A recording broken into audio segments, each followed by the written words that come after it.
In the previous screencast, you saw how we can set up sampling distributions, and that's going to be really important when we start to talk about hypothesis testing.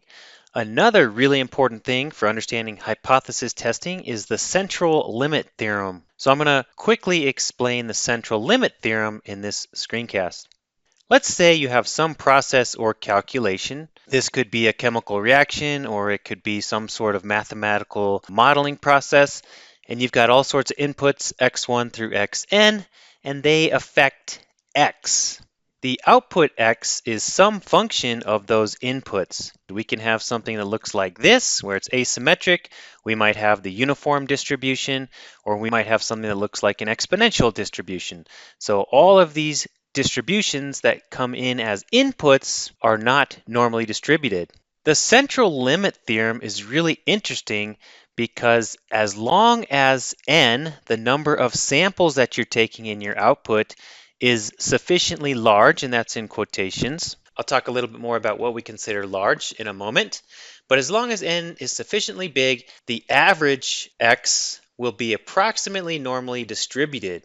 So we can have inputs that are not normally distributed, and as long as we're taking lots of samples in the output to compute x bar, the average, then the average is going to be normally distributed. For example, here on the left, we might have an exponential distribution. On the right, we have the uniform distribution. As we take larger samples from that, n equals 2, you start to see the distribution become more central. N equals 6 is starting to appear like the normal distribution. And if we look at the sampling distribution of x bar when n equals 25, it's very normally distributed in both cases.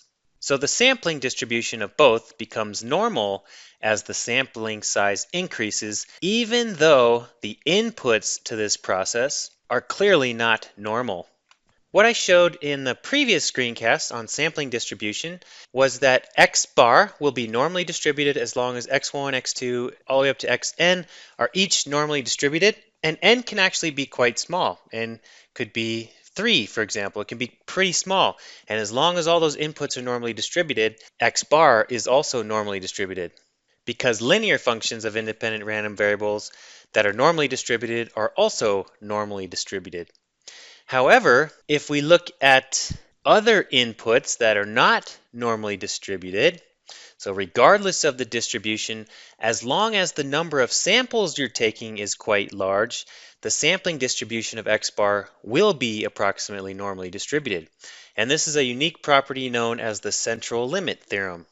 Thus, the probability distribution of x bar can be determined using the standard normal distribution, where we can standardize using a z value, z statistic. We can calculate this as x bar minus mu divided by sigma over root n. This enables us to calculate the probability of the average of population being x bar. For example, what's the probability that the average of 10 samples is less than 12 or greater than 20? That's what this enables us to calculate. Practical considerations for the use of the central limit theorem. Whenever n is greater than or equal to 30, the normal approximation can always be used even if we have clearly non-normal variables going into it, like exponential or uniformly distributed variables.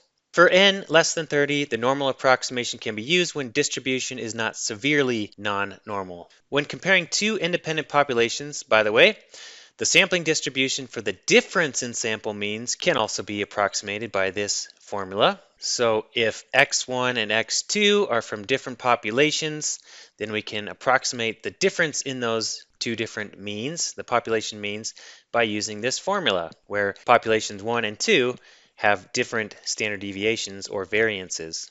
We can use this, the difference in means, for various things. For example, comparing the activity of two catalysts. And later in the course, we're going to be doing quite a bit on the difference in means. You're going to be exploring the central limit theorem in a workshop in Excel. You're going to essentially simulate a bunch of random experiments and show that the output is normal, even if the inputs are non-normal. Thanks for watching.